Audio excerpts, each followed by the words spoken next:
জাতীয় মসজিদের একজন খতিব, এরা দেখলে তো মনে হয় রিকশাওয়ালা।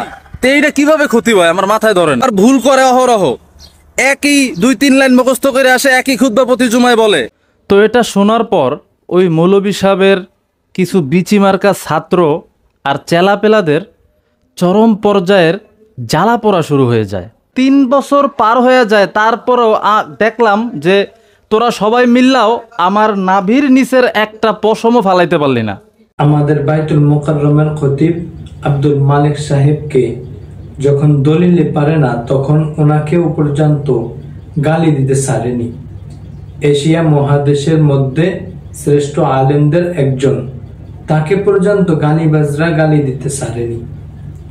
মজার ব্যাপার হলো, বেদাআতি দুনিয়ার মধ্যে যার মাধ্যমে ছড়িয়েছে সেই ব্যক্তিটি ছিল গালিবাজ।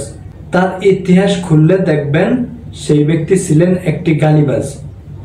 এজন্য দেখবেন তার অনুসারী যারা, তাদের দেখবেন তারা যখন মানুষের সাথে বহাস করতে বসে, মুনাজারা করতে বসে, কোনো একটি বিষয়ে আলোচনা করতে বসে, সেটাতে না পারে, হেরে যায়, তখন তারা তাদের শেষ বাক্য ব্যবহার করে, শেষ হাতিয়ার ব্যবহার করে গালি।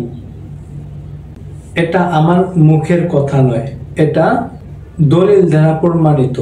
তাদের ইতিহাস খুলেন আপনি তাদের ইতিহাস যখন দেখবেন বেদাআতীদের মূল অস্ত্র গালি। কেননা তারা দলিল হাদিস দ্বারা পারে না, যখন না পারে তখন গালি ব্যবহার করে। আমাদের আকাবেররা, উলামায়ে কেরামরা পূর্বে তাদের সাথে যতগুলো মুনাজারা করেছেন, যারা মুনাজারা করেছেন তারাও গালি শুনেছেন। এখন আমাদের আলেম যারা রয়েছেন তারাও গালি শুনতেছেন। এটা জটিল কিছু না। আমাদের আলেম ওলামায়ে কেরামরা শুনছেন, আকাবেররা শুনছেন, আমরাও শুনলাম।